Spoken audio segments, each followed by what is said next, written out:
duas últimas obras são melhores do que as primeiras. A corrida da perseverança está dando certo, né? Vocês não estão cansando e relaxando.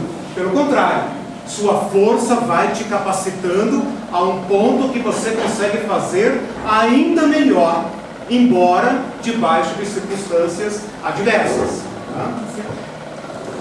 Só para tirar uma dúvida, Sim. qual é a tradução que você está usando? Porque ali no Éfeso se usa obras, né? Obras. E tem repetido obras. E a tradução diz em Éfeso tribulações. Tribulações aonde? Em Tiatira? Em Tiatira? Sim, Tiatira é obras. Acho que eu coloquei paciência. Não é obras que eu estou traduzindo como... Mas o Éfeso ali, você pôs primeira obras. A Conheço as tradução é duas obras. tribulação. Interessante. Então daí o significado é diferente. Mas é uma mudança muito grande. Tem que ver. Eu conheço as tuas obras, tanto o teu labor como a tua perseverança, né? Eu nem sei mais que tradução que eu estou usando, mas acho que é a mais comum, né? Conheço as tuas obras, acho que é a tradução mais comum. Em Sardes, ele não elogia nada. Eu poderia ter colocado aqui um traço, né? Mas como nós combinamos que a igreja, o anjo da igreja é a igreja toda, lá no rodapé da carta, né, como se Cristo tivesse assim, esquecendo, lembrei, tem algumas pessoas aí no meio de vocês que são puras e andarão comigo porque são dignas, mas ele não elogia nada. Se você observar a carta de Sardes, né, ele fala: conheço as tuas obras, ok, que tem nomes de que vive, mas estás morto. São obras mortas, então não tem elogio. Eu poderia ter colocado aqui um traço, né?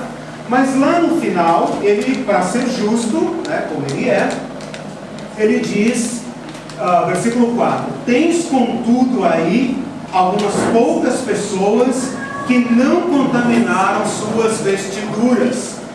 E eu fiquei pensando, que tipo de pessoa se mantém incontaminado numa igreja que desagrada Jesus? Numa igreja que desagrada Jesus, numa igreja a qual o Senhor pastoreia, porque é um dos candeeiros aos quais ele pastoreia, né? Sua estrela está nas suas mãos, ou seja, pertence à igreja de Cristo, porém ele fala: não estou satisfeito, olhando para vocês eu vejo mortos. Tens porém entre vocês algumas pessoas dignas. Eu não pude deixar de perguntar como essas pessoas, qual foi a estratégia de sobrevivência dessas pessoas, né? De estarem numa comunidade reprovada e ainda assim se manterem dignas. Elas têm algo a nos ensinar, né? Porque todas elas nos representam, né? Essa foi a estratégia que nós adotamos. Então essa igreja não tem elogios. A igreja de Filadélfia, ele fala: conheço as tuas obras, tens pouca força. Ele próprio diz: tens pouca força. Uma igreja talvez pequena, de pessoas humildes, poucas posses, uma igreja que parece não consegue fazer frente à situação, ao tamanho da missão, ao tamanho da oposição. Mas essa é uma igreja para a qual o Senhor não tem reprovações. Se você olhar aqui no final, essa é uma igreja para a qual o Senhor falou: olha, não tenho nada a repreender, apenas permaneçam, fiquem onde estão, né? Eu já estou satisfeito com vocês. E por fim temos a igreja... Oi? Pouca força. O que você faz com sua pouca força é muito bom para mim. Nós temos que discutir aqui os conceitos de força e fraqueza, né? Força e fraqueza, potência e fraqueza, né? O que igrejas potentes fazem, o que igrejas impotentes fazem, né? Poderíamos assim, tipo, dar um chute na canela dizendo assim: com quanto igrejas ricas contribuem para missões? Com quanto igrejas pobres contribuem para missões, né? Já seria aí um ponto, né? Mas vamos lá. Por fim, Laodiceia não tem elogios. A última coluna aqui eu coloquei zerado. Não tem elogios. Essa é uma igreja para a qual o Senhor pastoreia, cuida, passeia no meio dela, porém ele fala, olha, o caso aqui é crítico. Nós temos que ter uma longa conversa.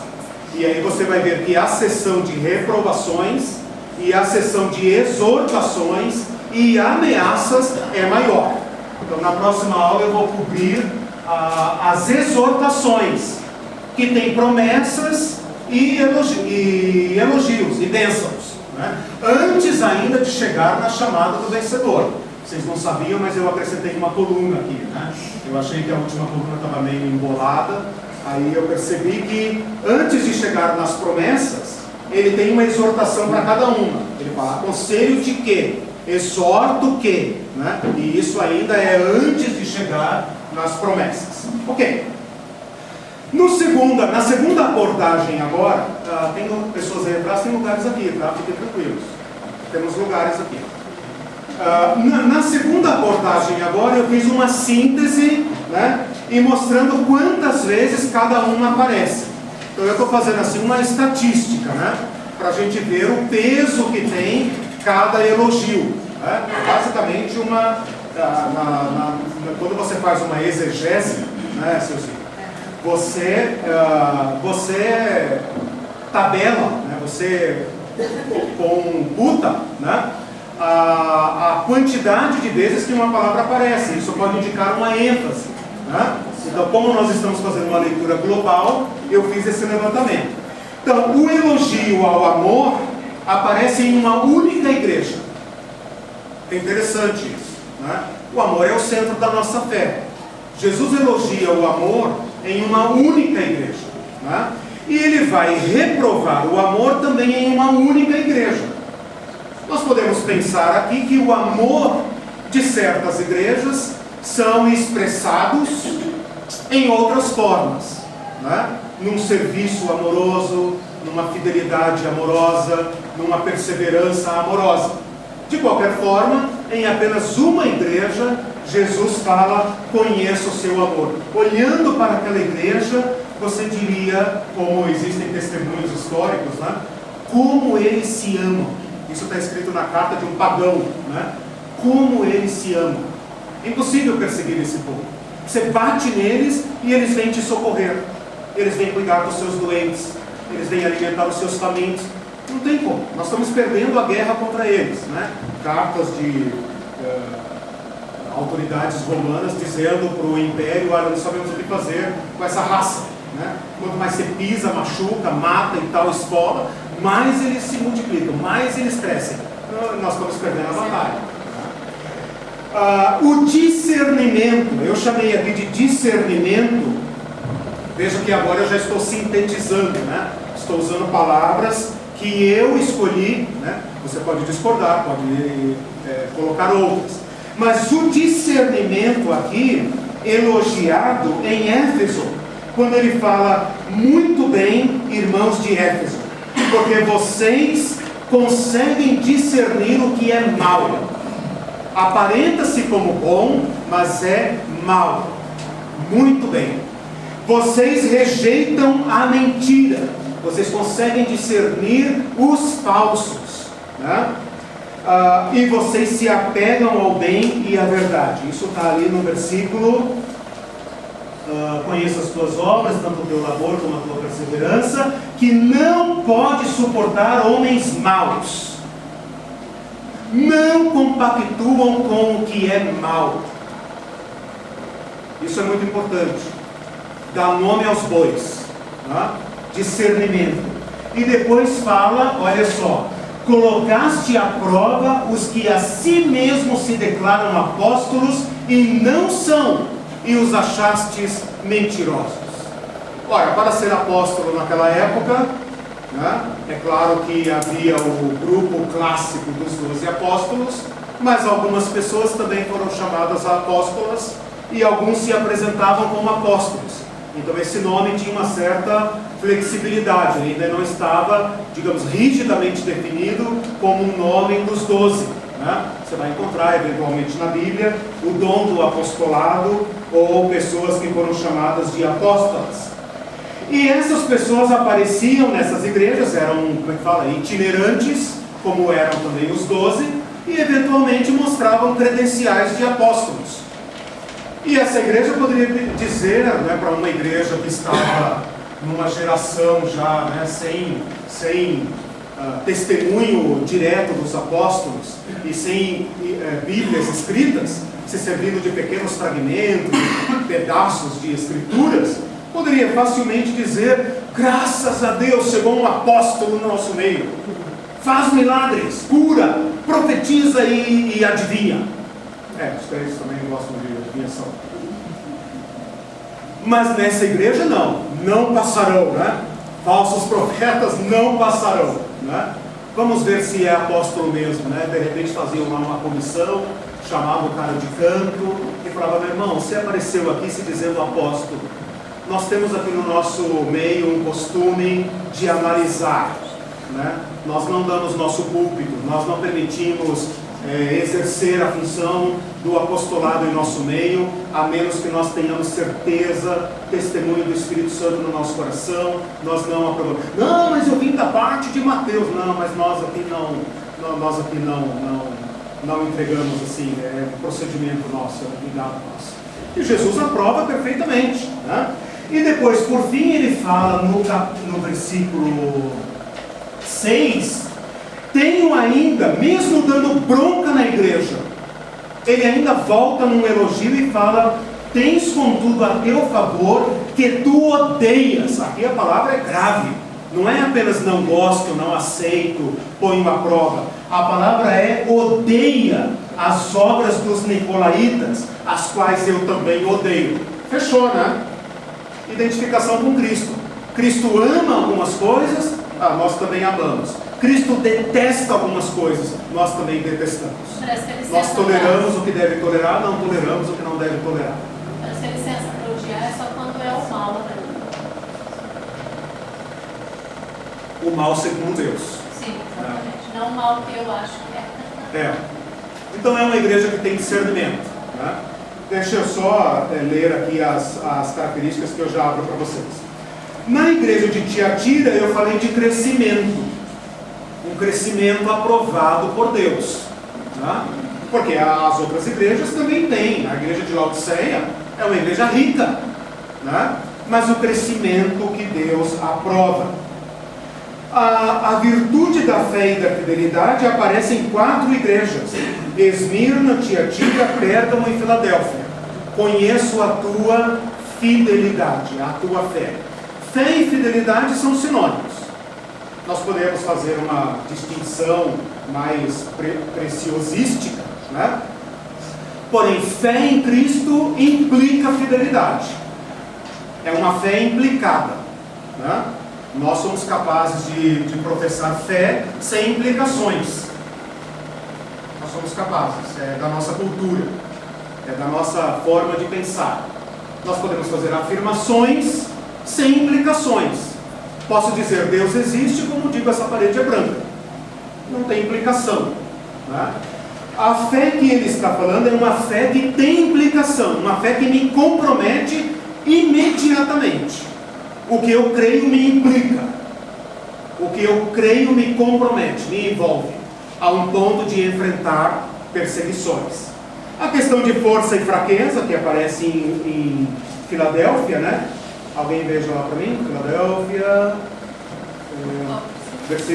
capítulo 3, versículo, a partir do 8 ali, né, do 7, quando ele fala de força. Tens pouca força. Entretanto, guardaste a minha palavra e não a negaste.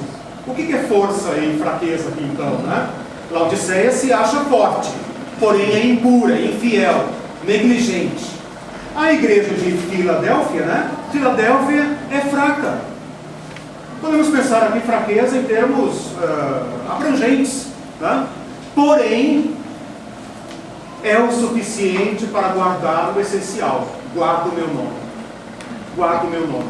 E isso é para a igreja de Filadélfia força, porque retém o que é essencial, né? Pode ser que haja mártires na igreja, pode ser que sejam pobres, pode ser que sejam iletrados, pode ser diversas coisas. Porém, é suficiente para ser fiel, para preservar o nome, e isso para Deus é força. Então, o conceito de fraqueza e força, nós precisamos pensar. A palavra obras e serviços eu encontrei aqui em 5 igrejas: Éfeso, Esmirna, Pérgamo, Tiatira e Filadélfia, menos as 2 igrejas problemáticas, menos Sardes e menos Laodiceia. Essas o Senhor vai falar de obras, porém reprovando. Conheço as tuas obras, que não és frio nem quente, e és morno. Quem me dera fosses frio ou quente. É engraçado Jesus falar, quem me dera fosses frio, né? Jesus prefere o franco, né? No mal, porém franco. Esse pode ser tratado, do que aquele que eu conheço as tuas obras. Tem obras, não está dizendo que não tem obras, tem, porém são imperfeitas, não tem valor para Deus, né?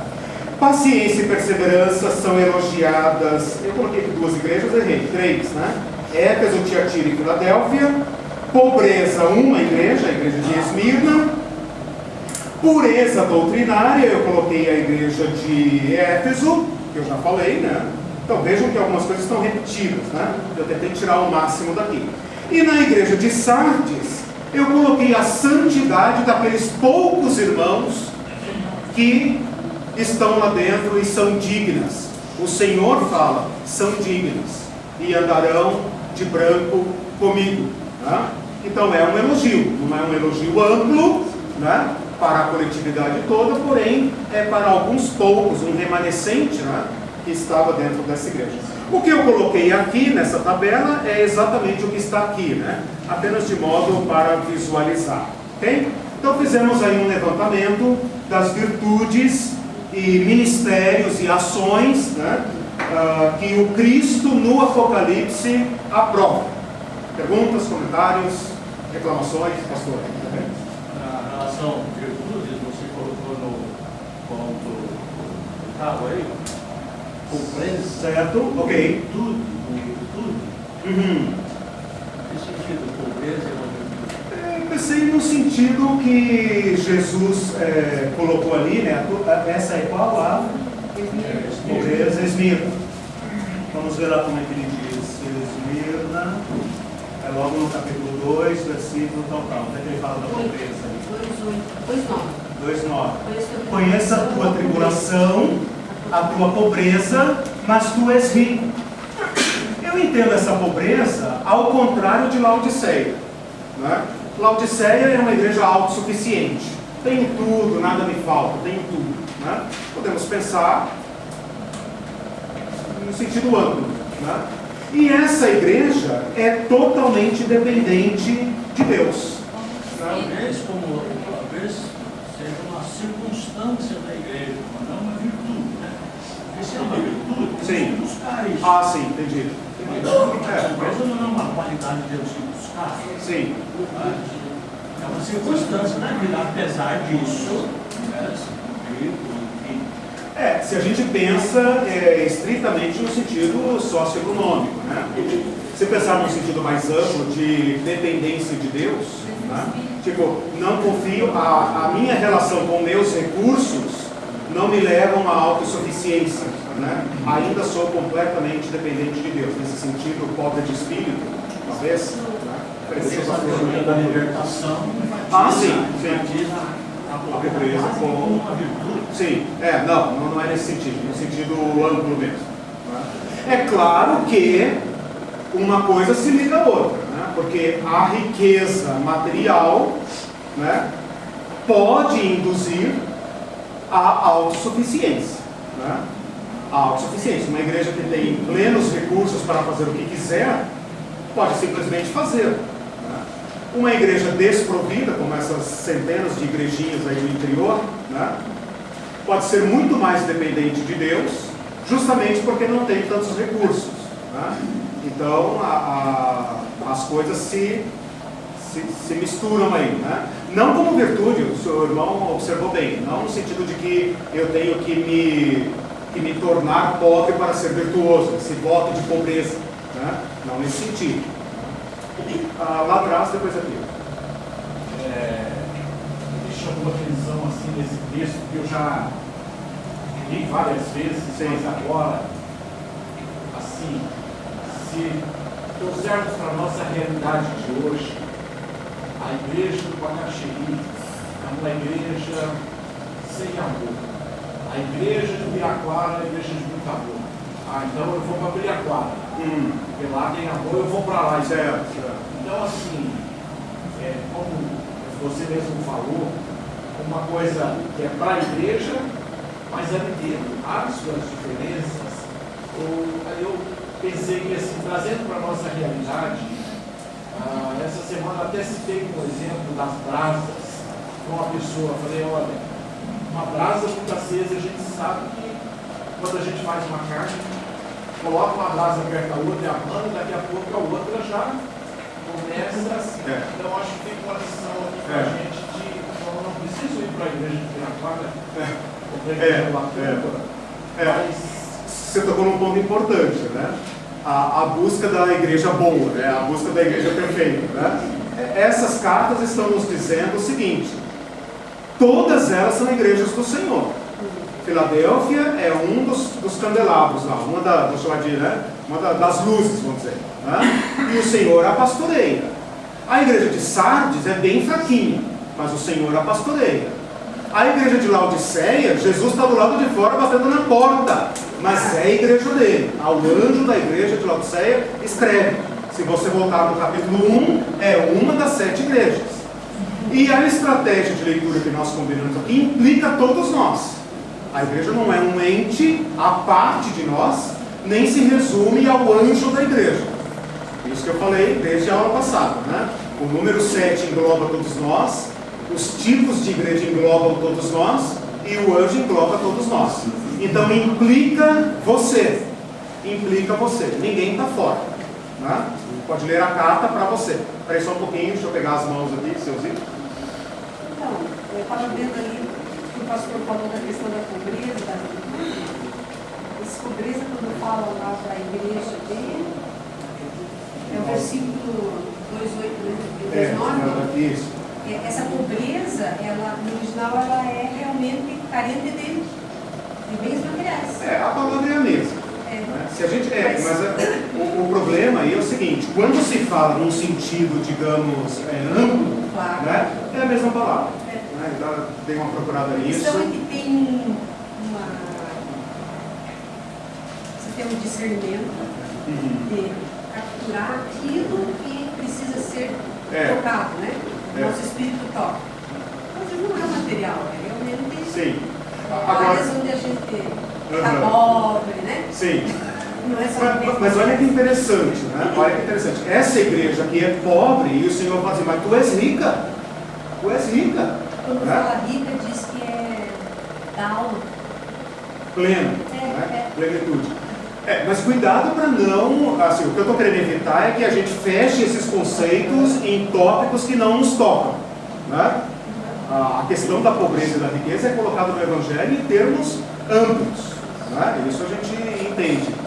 Mas lá na igreja de Laodiceia, ele vai dizer assim, o contrário, né? Você se acha o bambambam, tu és um pobre, miserável.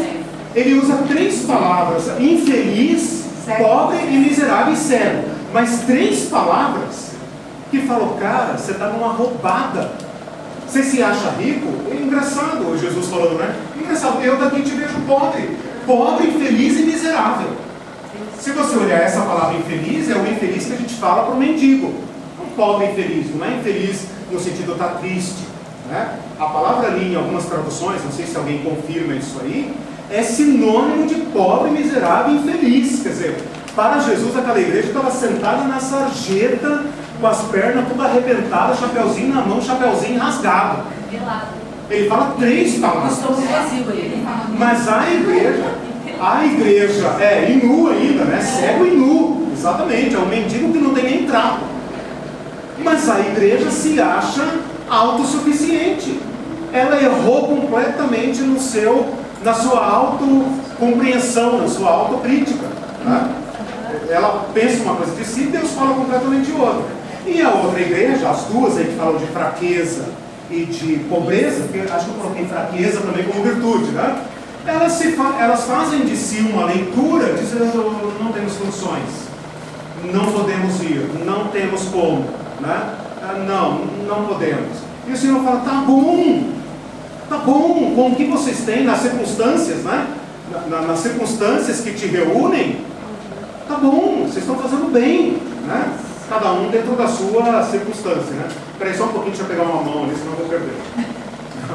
Dá para ver também que um livre-arbítrio que Deus deu, mesmo as igrejas sendo administradas, pastoreadas por Deus, tem altos e baixos, Sim. coisas boas, coisas más, mas não vai correndo conforme vai ter tudo. Então há uma liberdade de mudem, se arrependam. Sim. Há uns que se declaram apóstolo, então está acontecendo coisas boas e coisas más. Sim. E Deus, dentro da correção, não deixou de ter dentro do povo de Deus um livre-arbítrio de Deus se chama. arrepender, voltar, continuar. Deus chama, né? Se Ele chama, eu nem colocaria aqui a questão de livre-arbítrio, né? Para dizer o seguinte: se o Senhor está chamando, Ele está chamando pessoas às quais Ele está concedendo a oportunidade. Porque nós vamos ver daqui à frente, e na outra sessão, que alguns casos são fatais. Ele vai falar: dê-lhe tempo para que se arrependa. Não se arrependeu, eis que eu a estou ferindo. E ela vai morrer, né? Aos seus filhos ainda chama o arrependimento, né? Ele chama e capacita o arrependimento. Eu falei no livre-arbítrio na ideia de que Deus está observando, certo?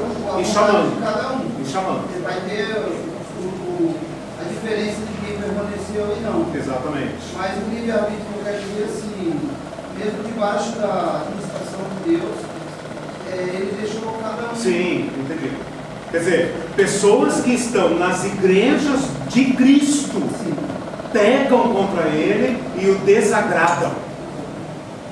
E estão ali. E ele está insistindo com elas. Ou melhor, conosco. Né? Nós podemos pensar aqui assim, né? O irmão ali citou igrejas locais, né? Podemos pensar perfeitamente nisso, né? Podemos pensar: o Senhor mostrou para o Aires, né, um candelabro com 7. E ali estava a igreja do Bacaxeri, a igreja de Piraquara, a igreja de Quatro Barras, a igreja de Rio Branco do Sul, a igreja de Curitiba, etc. e tal. E ele está passeando e pastoreando essas igrejas. E chamando: olha, cuidado. Olha, muito bem, gosto disso. Isso me dá prazer. E aqui, olha, guarda isso. Eu estou para vir contra ti. Não está falando para o mundo ruim, está falando para a sua igreja. Eis que vem contra ti. O pastor pode vir contra seu rebanho para discipliná-lo. E ele fala para Laodiceia: disciplino a quem amo. Não é uma relação com a Cristo ímpio, isso é outra coisa. Né? É uma relação de Cristo com seu rebanho. Eu disciplino a todos quanto amo. Chegou a sua vez. Eu vou dar prioridade às pessoas acima de 60, né? 60 eu vou dar prioridade. Eu acho que a grandeza ali daquela igreja pobre foi de não roubar ou usar meios ilícitos para não pagar imposto ou pagar. Podemos pensar em outra mente, tá vendo? Quer ver um versículo que me chama muita atenção? Não me des nem pobreza nem riqueza. Dá-me apenas o alimento necessário. Se não tendo demais, eu te negarei e te deixaria. Sim. Eu diria: quem é o Senhor? Se eu ficasse pobre, poderia vir a roubar, desonrando assim o nome do meu Deus. Então, nem ser rico pode ser condenado, nem ser pobre. Sim. Desde que, quando você é rico, você é generoso, né? Exato. E sendo pobre, você não lança mão de falcatruas e coisas para... Veja como nós podemos ler essas cartas amplamente. Tá? E uma outra questão: não se omite. Não tenho recursos, não posso fazer. Né? Não tenho recursos, não vou. Não tenho recursos, não faço. Não tenho recursos, Né? Como que eu, uma igrejinha pobre aqui, né, de Piraquara, não conheço a igreja de Piraquara, né? Mas, não, isso aí deixa para as igrejas lá, Capibe, lá, Macaxiri, né? As igrejas ricas, né? E eles fazem, né? Não, Jesus está olhando aquela igrejinha, né? O pastor Zacarias usou a palavra circunstância, né? Olhou a palavra, a igreja naquela circunstância, é a igreja do Senhor naquela circunstância, mas com as circunstâncias dadas, honra o nome do Senhor. Faz o que tem que ser feito, né? Eu fui pastor de uma igreja pobre, né? Eu sei o que uma igreja pobre pode fazer, né? Eu sei o que é os irmãos darem o dízimo em saca de arroz com casca, né? E eu, bobão, né? Bom ministério, irmão. E eu, bobão, pensava, o que a gente faz com isso? Ah, pastor, o senhor leva ali, ó, na... Como é que chama aqueles troços lá de descascar arroz? Tal, não sei o que lá e tal. Levei um sacão, voltei com um saquinho e pensei, nossa, cara, né? Meu irmão me deu dízimo em arroz, né? Igreja pobre. Dízimo do dízimo, lá na casca estava no dízimo, né? Ele colheu com casca, né? Deu dízimo com casca, né? Ele recebeu do bruto, deu dízimo do bruto, né? Diga, pastor. Uma observação aqui nesse quadro. O que mais Cristo encontrou nas igrejas foi atividade, serviço, obras. Interessante. O que menos encontrou foi amor, discernimento, zelo doutrinário e santidade. Seria esse o quadro hoje? Eu desafiaria os irmãos a fazerem um cruzamento de dados. Eu tentei fazer isso. Bom, vocês não vão conseguir porque vocês estão com a PDF, né? Eu posso mandar em Word lá também, né? Juntar as duas tabelas, pinta uma de uma cor para não misturar, né? E daí ordena, né? Porque daí você vai fazer um cruzamento dentro da igreja das suas virtudes e defeitos, né? Porque isso não está aqui, né? Eu fiz duas listas separadas, né?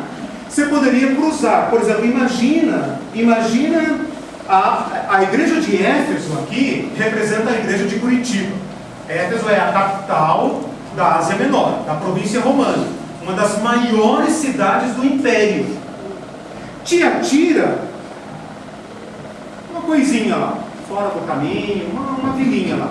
Ela nem aparece muito no Novo Testamento, acho que só em um lugar então aparece, não conta a história dela, não fala que Paulo visitou, é uma cidadinha fora do eixo.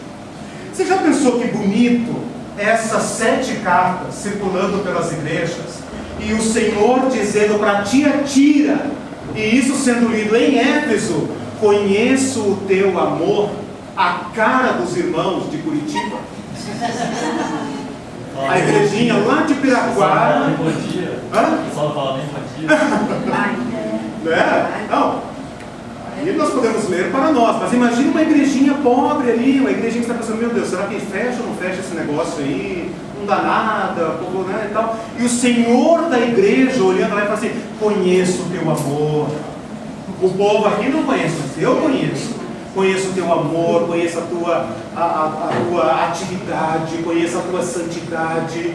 E para a igreja da capital, volta vocês. Eu conheço a história de vocês. Eu sei como vocês eram lá na Gago Coutinho. Eu sei como vocês eram. Volta. Né? Volta aquele zelo. Volta aquele amor. Palavras do Senhor, né? Que nós podemos tomar para nós. Né? Eu queria chamar a atenção, né? O pastor Zacarias fez um levantamento aí da tabela. Eu queria muito falar com vocês sobre essa questão do primeiro amor. Porque volta e meia os crentes pensam que o primeiro amor é o primeiro amor, quando na verdade o primeiro amor não é o primeiro amor. Deu para entender? Não, porque a nossa língua portuguesa é assim mesmo, né? Tem duas formas de entender o primeiro amor, e eu acho que essa chave que eu vou mostrar para vocês me ajuda muito, né? Primeiro amor pode ser entendido assim, né? Aceitei Jesus em 2001, não é o meu caso, né? Aceitei Jesus em 2001, e agora aqui estamos em 2018, eu ia colocar 17, nós estamos em 2018. E quando eu aceitei Jesus, tudo era lindo e maravilhoso, né? Os cultos eram maravilhosos, eu chorava, Deus falava comigo, eu lia a Bíblia sem parar e tal, eu estava apaixonado por Jesus. Mas depois, vai levando, né? A gente vai levando. Voltar ao primeiro amor seria voltar aqui, né? Voltar aqui. Isso não é possível, né? Você, quando vê um crente novo convertido, você fala assim, está no primeiro amor, né? Depois ele vai chegar onde nós estamos. Está no primeiro amor, né? A pessoa está empolgada, ele quer evangelizar todo mundo, ele só fala de Deus, ele fala em línguas, não trabalha, não. Às vezes acontece. Mas assim, o cara está empolgadíssimo e tal. E você fala, cara, eu já tenho, né? Eu me converti em 1980 e pouco, né? Quando eu quero chegar onde eu cheguei, apanhar como eu apanhei, decepção, isso aqui, daí ele vai entender, né? Vai entender. Isso é falso. Essa é uma compreensão falsa e ao mesmo tempo inaplicável, porque você não tem como voltar aqui no tempo. Eu prefiro entender e acho que é coerente com os mandamentos de Jesus Cristo em termos de prioridade. Amarás a Deus sobre todas as coisas e ao teu próximo como a ti mesmo. E aí o amor, né? Dois níveis, basta isso, dois níveis, né? Para a gente ficar aqui na estrutura do mandamento. Amarás a Deus acima de todas as coisas e o teu próximo como a ti mesmo. Vamos colocar aqui o terceiro nível, né? Que é negligenciar esse e esse. Vou colocar aqui as obras, que parece que a igreja de Éfeso, ou melhor, vamos dizer aqui pessoa, cuidado, hein? Pessoa e coisa. Vamos colocar 3 níveis de amor, né? Jesus fala, amarás, né, a Deus acima de todas as coisas e o teu próximo como a ti mesmo. Mas nós sabemos que na realidade nós podemos amar coisas, né? Atividades, mais do que pessoas. Isso aqui para mim é execuível. E esse daqui para mim é uma chamada de Deus permanentemente. Primeiro, eu estou de acordo com o mandamento do Evangelho, né? Segundo, é para onde eu posso e devo voltar continuamente. Então isso para mim é voltar ao primeiro amor.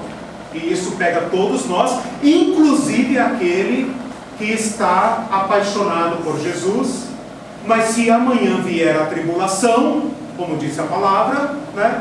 Tipo, estou fora, né? Eu vim achando que era uma coisa, mas não estou disposto a sofrer por esse povo, não estou disposto a ser decepcionado por esse povo. Eu quero a igreja perfeita, eu quero a igreja que me paparica, eu quero a igreja... Não, eu vou ficar aqui nesta igreja amando a Deus em primeiro lugar. Então eu estou voltando à prática do primeiro amor. Então não é um primeiro amor cronológico, porque esse não tem como, né? Eu sou casado há 27 anos, o casamento ajuda bastante. Sou casado há 27 anos, tá? Bolas do que mesmo? É de uma pedra lá. 28 é hematita, isso sim. Então, nós vamos chegar lá. Você já chegou ou não? Já. Então, chegou. Hematita. Vou pegar o caso da Seuzinha então, né? Já que ela falou da hematita. Veja só, todos nós que estamos casados há muito tempo, podemos comparar a cronologia do nosso casamento, né? Houve aquele encontro, quer tenha sido amor à primeira vista, quer não, mas houve aquele momento em que você... né, pintou, como é que é, os seus olhos tinha coraçãozinho piscando e você não via mais nada. Exato, você não via mais nada, você não via mais ninguém, ele é a única mulher da minha vida, não posso nem pensar a vida, etc, etc, né? Porém, agora nós estamos com 28 anos de casado. Eu não posso voltar a ser um namoradinho, porque esse amor prioritário que eu dou à minha esposa, a nenhuma outra mulher, a nenhuma outra pessoa, é prioritário. E é muito superior a esse daqui. Esse poderia ter acabado. Você pode se encantar com uma pessoa, passar algumas vezes e falar, não vai dar, tal, sai do caminho, siga o meu, né? Ainda bem que ela não fez isso. Mas assim, namoros podem acabar, por mais encantadores que sejam. Casamento bom, casamento saudável, casamento de amor é infinitamente melhor, né? Eu não troco, né, meus 27 anos por 27 semanas, né? Por mais encantadores que tenham sido, né? Fazer uma declaração aproveitando para ganhar um dia. Entenderam isso? Esse primeiro amor sempre pode ser buscado. Agora, hoje, agora. Por quê? Porque ele é a chamada do Espírito. Ele é a chamada do Espírito para a sua igreja. Amarás o Senhor teu Deus de todo o teu coração. Em que sentido agora Éfeso abandonou o primeiro amor? Está focada em pessoas, está focada em odiar pessoas, está certo, mas falta o primeiro amor. Está focada em aprovar pessoas boas, está certo, mas falta o primeiro amor. Está focada em fazer muitas coisas, igreja de capital, né? Não falta obra, né? Mas falta o primeiro amor. Volta, porque senão isso aí pode acabar. É isso que ele fala: moverei você do seu lugar. Nós ainda não chegamos à situação de igrejas falidas. Já chegamos, né? Mas não tanto como outros países. Mas podemos chegar. O amor permanece, segundo Paulo, né? O amor permanece, o amor é eterno, né? O amor pode até ser que essa igreja saia daqui, vá para outro lugar, etc. Mas o amor permanece. A igreja de Éfeso não acabou. Sabemos disso, né? Lá depois aqui. Eu ia fazer uma pergunta. Sim. Tem alguns conceitos religiosos que acham que a gente vive a última igreja dessas cartas. E ele, por causa do texto, muitos se compara que estamos vivendo a igreja de Laodiceia. O irmão consegue... A chave que nós estabelecemos na aula passada rejeitou essa interpretação, né? Porque ela seria, digamos, pouco abrangente, né? Nós só teríamos hoje, por essa lógica, nós só teríamos hoje igrejas tipo Laodiceia. Primeiro, não corresponde aos fatos, né? Segundo, seria uma leitura muito estreita, porque todas as outras igrejas já passaram no tempo, né? A chave que nós escolhemos é: essas igrejas de Éfeso a Laodiceia representam tipos de igrejas. E tipos de igrejas que podem até coincidir no tempo e no espaço. Ou seja, uma única grande igreja pode ter suas Laodiceias, seus Éfesos, suas Sardes e etc. Porque, irmão, porque existe aqui em Eclesiastes, capítulo 1, que fala assim: tudo o que há de ser e o que já fez, isso se tornará, e nada, sempre uma coisa vai a mesmice, sabe? Sim. Então sempre vai haver coisas boas, coisas maus. Sim, Tudo vai coincidir sempre. Sim, esse teu versículo confirma a chave que nós estamos usando, né? Apesar do contexto e tal, confirma o fato que nós podemos, claro, existem outros modos de ler. Eu fiz uma opção aqui na aula passada de fazer esse porque é o mais abrangente. Assim nós podemos ler Éfeso para nós, podemos ler Tiatira para nós, podemos ler Filadélfia para nós, e também podemos ler Sardes e Laodiceia para nós. Todas são igrejas que existem no tempo, né? Então é uma maneira global de ler, né? Pera só um pouquinho. Só queria comentar de novo nessa questão do primeiro amor, Sim. Seria um amor prioritário. Primeiro lugar. Essa semana algumas garotas que tinham sido sequestradas lá naquele grupo terrorista da Nigéria, libertaram várias moças, apenas uma ficou detida ainda com eles, porque ela se negou, não aceitou negar Cristo. Ela priorizou o primeiro amor a despeito de si mesma. Ela sempre poucas garotas, a não ser uma que é cristã, e se recusou a rejeitar a fé, a própria fé. É uma coisa que a gente fica pensando às vezes distante, a perseguição, mas está acontecendo essa semana. Exato. Por isso é uma chamada do Espírito para todos nós. O que ele busca, né? O amor.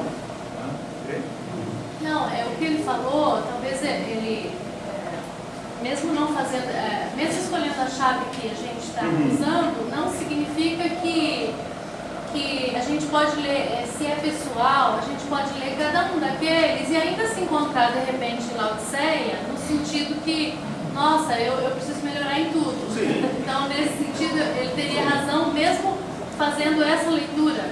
Então, é só uma ressalva. Todos os tipos podem ser lidos por todos nós, né? E aproveitando o que você falou, pode ser lido pessoalmente. Sim.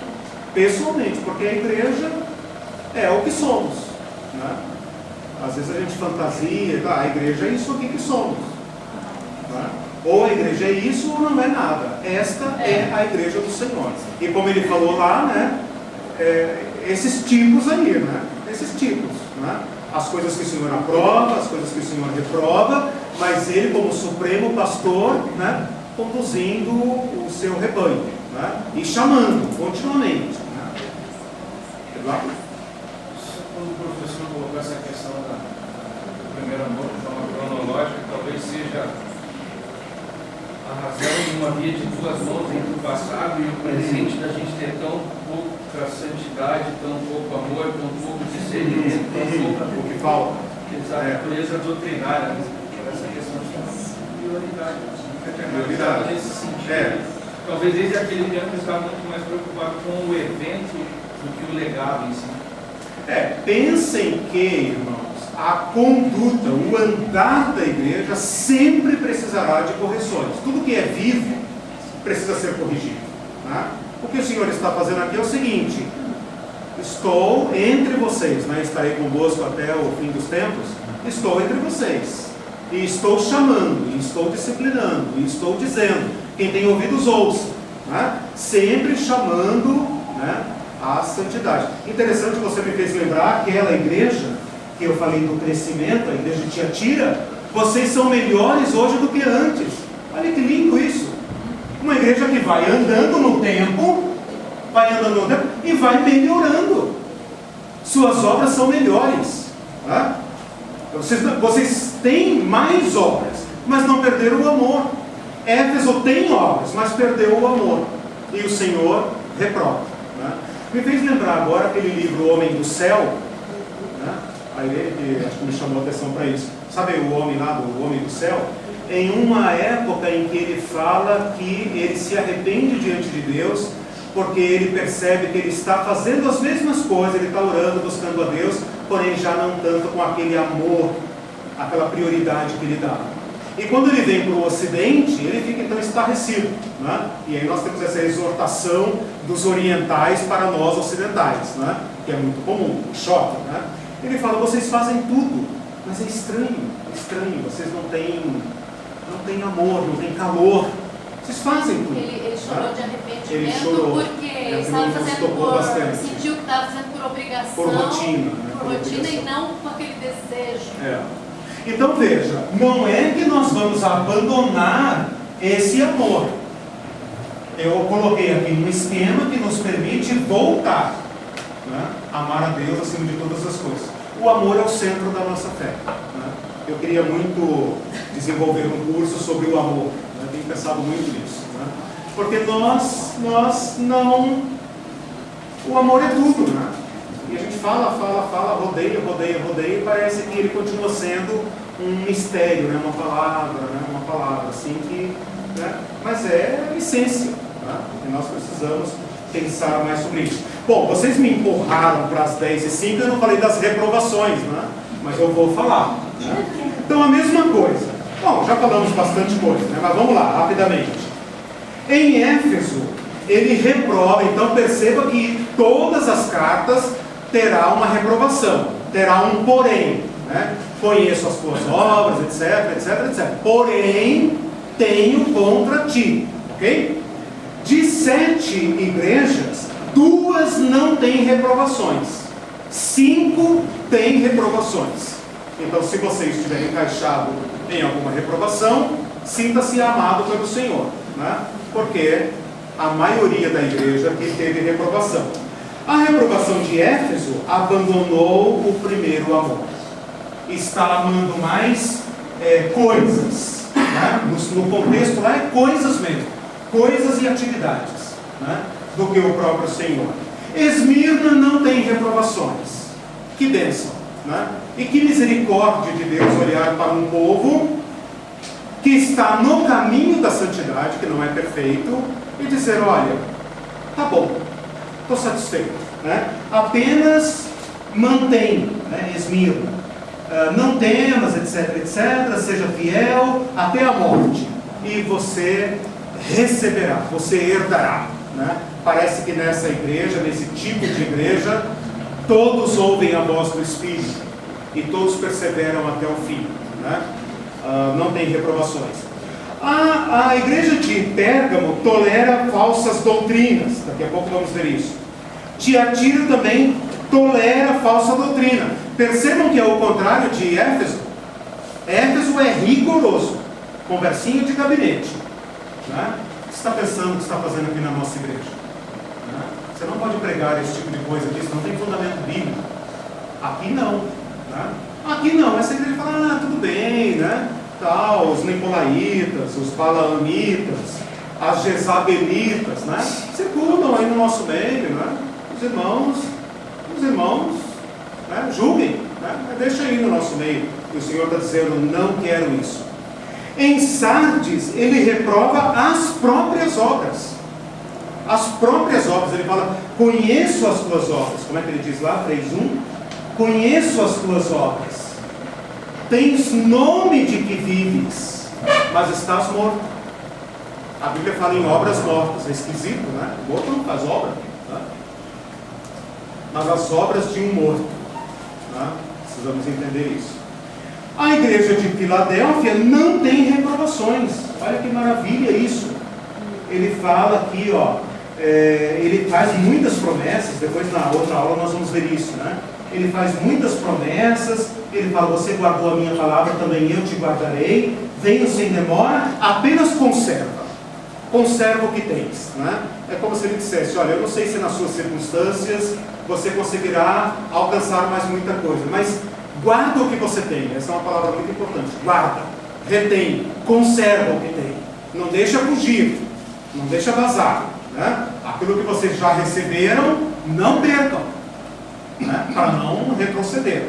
E a igreja de Laodiceia, então, é a campeã das reprovações, né? É uma carta longa e de muitas reprovações. Tenho contra ti as obras de um morno. A igreja de Sardes tem obras de morno. Essa aqui tem obras mornas, tem obras, porém sem zelo, sem fervor, sem amor. Tá? Eu coloquei aqui de novo a palavra discernimento, porque ele pensa que é rico, mas é desgraçado, miserável, pobre, cego e nu. Então o meu quadro de vícios e defeitos, né, contrário de virtudes, ficou assim: falta de amor, coloquei em ordem alfabética, né? Amor, falta, porque depois você pode cruzar com o amor de Tiatira, né? Autossuficiência, esse é um pecado grave em Laodiceia, né? Ela se entende pronta, plena, capaz, né? Ela se entende assim. Cegueira, né? A palavra cegueira no grego tem uma ideia de visão nublada, interessante, né? Apesar de cegos dos evangelhos, o cego que Jesus curou era essa palavra aqui, mas ela também é usada no sentido de nublado, não consegue enxergar, que é exatamente o que está acontecendo com a igreja de Laodiceia. Ela não tem uma visão clara de si. Como é que vai se arrepender se não está sequer convencida do seu estado? Né? Desgraçado, aqui a palavra desgraçado, infeliz, etc., não tem nada a ver com graça, tem a ver com pobreza, né, que nós já falamos. Doutrina, falsas doutrinas, né, ele falou aqui da igreja de Pérgamo e Tiatira, né, que tem as falsas doutrinas. Falta de discernimento, que eu já falei.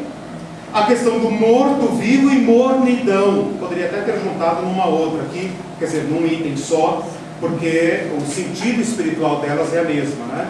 Morto e morno. E por fim, nudez, e essa também é uma palavra rica, porque ela significa contaminou suas vestes, né? Está completamente envergonhada, está completamente sem proteção, sem defesa, né? Então, amor em uma igreja, autossuficiência em uma igreja, cegueira em uma igreja, desgraçado em uma igreja. Só a doutrina que eu peguei 2 igrejas, né? O resto tudo uma igreja, e quase sempre Sardes e Laodiceia, né? As reprovações. Aí embaixo eu coloquei as mesmas, né? A mesma tabela. Vejam que a coluna de Esmirna, aqui faltou um tracinho, né? Mas a Esmirna e Filadélfia está zerada, né? E quase tudo em Laodiceia. Então Laodiceia é a igreja a ser evitada. É o modelo de igreja a ser evitado, né? E a gente pode resumir a sua condição, não sei se vocês concordam comigo, como autossuficiência, né? Uma igreja que se basta, ela é voltada para dentro de si mesma, né? A sua dinâmica é assim, né? Para dentro de si mesma, né? Ela se volta para dentro, né? Vou colocar assim, né? Ela se volta para dentro de si, né? E não tem nenhuma força que vai para fora, né? É claro que a igreja tem que cuidar de si, mas a sua dinâmica requer que ela vá para fora. Entenderam? Acho que nós podemos resumir assim, né? A falta de discernimento, né? As más obras, não é ausência de obras, mas obras más, obras reprováveis. O que seria uma obra má? Uma obra reprovável? O que seria uma obra de morto? Acho que Hebreus fala em obras mortas, né? Hebreus ou Tiago, né? Tiago, né? Tiago fala explicitamente quando ele fala ali das obras e tal, né? Ele fala de obras mortas, ele fala de tendo a consciência purificada de obras mortas, né? Talvez obras para a salvação, nesse caso, né? Obras que não são da graça, né? Mas ele reclama disso em duas igrejas, né? E a falta de discernimento que a gente poderia agora ir levando em direção ao chamado do Espírito, né? É claro, irmãos, vou dar aqui o meu posicionamento, né? Essa questão do discernimento e da visão de si é uma atividade que não se faz sozinho. É claro que se faz sozinho, porém não apenas sozinho. Por quê? Porque eu não posso ver tudo em mim mesmo, né? É aquilo que nós podemos chamar de ponto cego. Todo mundo tem um ponto cego, né? É muito bom, de acordo com o apóstolo Paulo, ter uma visão acurada de si. Não pense nem mais nem menos. Eu sei o que o Senhor tem me dado, eu sei o que Ele tem me mandado fazer, eu tenho feito bem. O apóstolo Paulo diria isso, né? Eu tenho feito bem o que o Senhor me mandou fazer. De nada me acusa a consciência. Mesmo assim eu não me julgo. Eu me submeto aos irmãos, eu me submeto ao Senhor, né? Por causa dessa nossa deficiência inata, que eu não posso, não consigo, não posso não no sentido de que não tenho permissão, mas não tenho condições de ver a mim mesmo, porque estou acostumado comigo, né? Porque me acostumo com meus pecados, com as minhas deficiências e tal. Outro tem que me mostrar. E isso pode ser feito de duas maneiras, né? Se eu estou sozinho diante de Deus, abrir-se para Deus, expor-se para Deus, né? Em conjunto, permitindo que pessoas acessem você, né? Não sendo uma ilha, não sendo uma fortaleza, né? Baixa as pontes elevadiças, né?